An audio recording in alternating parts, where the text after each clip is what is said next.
Olá, meu nome é Tamires e hoje nós vamos falar sobre Port Elizabeth.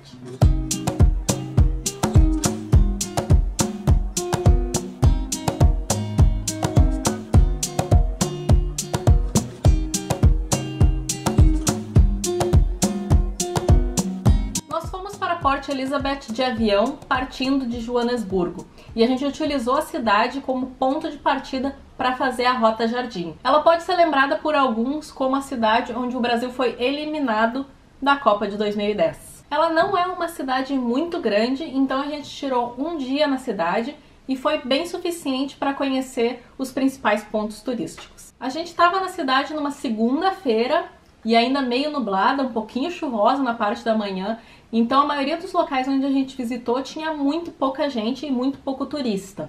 A gente utilizou, para tentar fugir um pouquinho da chuva, a gente fez um passeio de carro, fazendo toda a volta pela orla da cidade, fazendo um contorno. Então a gente saiu do local onde a gente estava, fizemos um contorno pela costa de carro e depois cortamos para chegar no centro e ver os últimos pontos turísticos. Um dos primeiros locais que a gente parou foi o Shark Rock Pier, que é o pier da cidade, um dos locais mais famosos ali. E é um local bem bonito, dá uma vista bem legal da cidade, mas como eu falei antes, estava extremamente ventoso, estava com um pouquinho de chuva, nos atrapalhou um pouco. Mas mesmo assim é um local que você, estando na cidade, vai dar uma passada.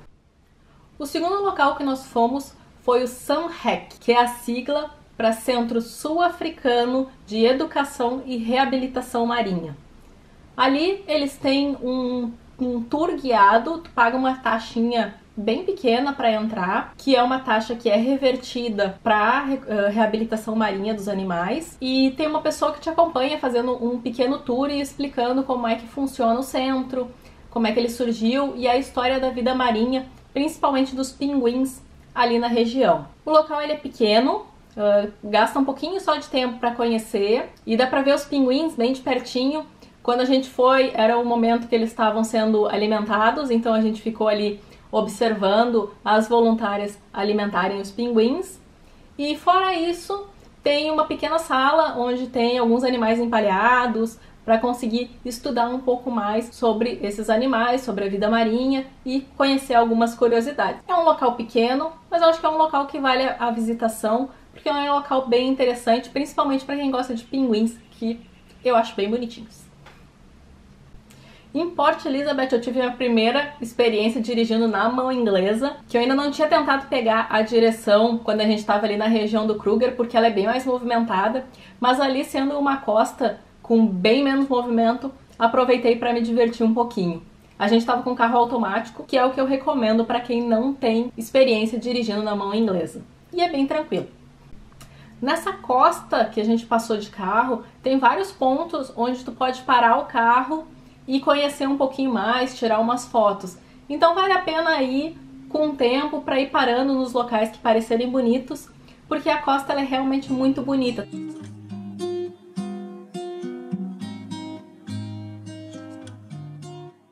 O próximo local onde nós paramos foram as dunas em Sardinia Bay, que elas também são muito famosas ali na região. Mas como eu falei, o dia estava muito ventoso, então a gente até tentou subir as dunas um pouco, mas a gente não teve coragem de ir até a beira da praia, de atravessar as dunas, porque estava muito forte o vento ali, e daí a areia estava dando aqueles laçaços nas pernas da gente, e nos cabelos, e em tudo que era lugar. Quando a gente voltou pro carro, a gente teve que tirar os tênis e tirar a areia de dentro, porque estava com muita areia mesmo. A gente almoçou no Grass Roof, que é um restaurante bem legal ali pertinho de Sardinia Bay. Ele é um pouquinho mais caro do que os outros restaurantes que a gente foi, mas como eu falei, na África do Sul a comida não é muito cara. Então, quando eu falo um pouquinho mais caro, é, por exemplo, um hambúrguer, eles cobravam em torno de R$45, que eram as coisas hoje que tem um pouco mais caras por ali. Mas é um local bem legal. A gente foi numa segunda, então estava bem tranquilo, mas eu já ouvi relatos de que final de semana ele é um local bem cheio, que daí tem que esperar. Então, vale a pena você avaliar o dia que você for, se vale a pena a passada ali. Depois do almoço, nós fomos nos dirigindo para o centro de Port Elizabeth e daí a gente não voltou pela costa, a gente foi por dentro da cidade e acabou passando por locais mais humildes, mais pobres ali da região. Então a gente passou mais por perto de favelas e tudo mais. Port Elizabeth, ela tem um índice de violência que é um pouco alto, mas essa violência ela se concentra nessas regiões mais pobres.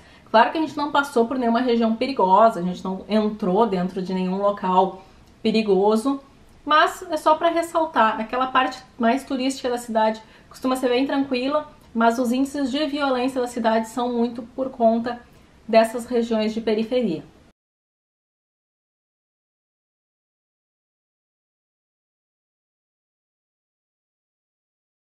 No centro da cidade, nós paramos na Donkin Reserve, que é um parque e um dos principais pontos turísticos da cidade. Esse parque ele tem uma pirâmide que foi criada pelo Sir Ruthven Donkin, que foi um dos primeiros governadores ali da região, e ela foi criada em homenagem à esposa falecida dele, que era Elizabeth, que também é o motivo pelo qual a cidade se chama Port Elizabeth. Na frente dessa pirâmide tem um mosaico no chão que é muito, muito bonito, rende fotos muito legais.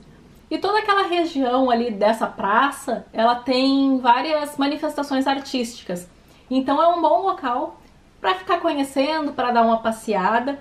Ali também tem o Centro de Informações Turísticas e nesse centro você pode pegar, tem como um mapinha dessa região para você ver todas essas manifestações artísticas, se for de seu interesse. Uma das principais obras que a gente tem ali é uma escultura de metal formando uma fila com várias pessoas que ela vai dando a volta para chegar até a parte superior da praça. Essa fila, ela termina numa imagem do Mandela e toda essa obra ela é feita para homenagear todas as pessoas que foram votar no Mandela nas primeiras eleições livres da África do Sul.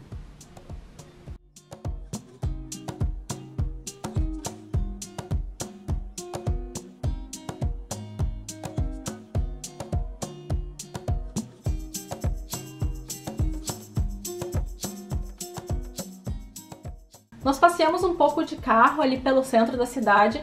Ele é um centrinho que tem um ar bem antigo, tem algumas casinhas muito bonitinhas de passar. A gente não parou, porque é um centro de cidade, não fazia muito sentido a gente parar por ali. Mas é legal de dar uma passeada de carro, tirar algumas fotos para conhecer.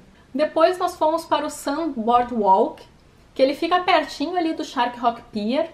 E ele é um local onde tem cassino, tem algumas lojas e restaurantes. A gente foi numa segunda-feira, como eu falei antes, então estava super vazio o horário que a gente foi. Várias das lojas e dos restaurantes ainda estavam fechados, o cassino estava aberto, mas de qualquer forma ele é um local bonito para dar uma passeadinha, conhecer, visitar, dar uma esticada nas pernas. Acho que vale a pena passar mesmo que as coisas ainda estejam um pouco fechadas. Nós jantamos no Charles Pizza e Pasta, que até foi recomendação dos donos do Bed and Breakfast que a gente estava. E mesmo sendo uma segunda-feira, o local estava lotado. Então isso é sempre um bom indicativo de que é um local bom e legal, né? Mas a gente teve que esperar um pouquinho, mesmo sendo segunda-feira. E estava tendo música ao vivo, ali tinha um cara com uma voz e violão. A comida é bem boa, o ambiente é bem legal. Então foi um bom local para terminar a noite. Então esses foram os locais que a gente conheceu na cidade. Como eu falei antes, Port Elizabeth não é uma cidade muito grande, mas eu acho que vale a pena tirar um dia para conhecer a cidade um pouquinho melhor. Então por hoje era isso, espero que tenham gostado das dicas e até a próxima!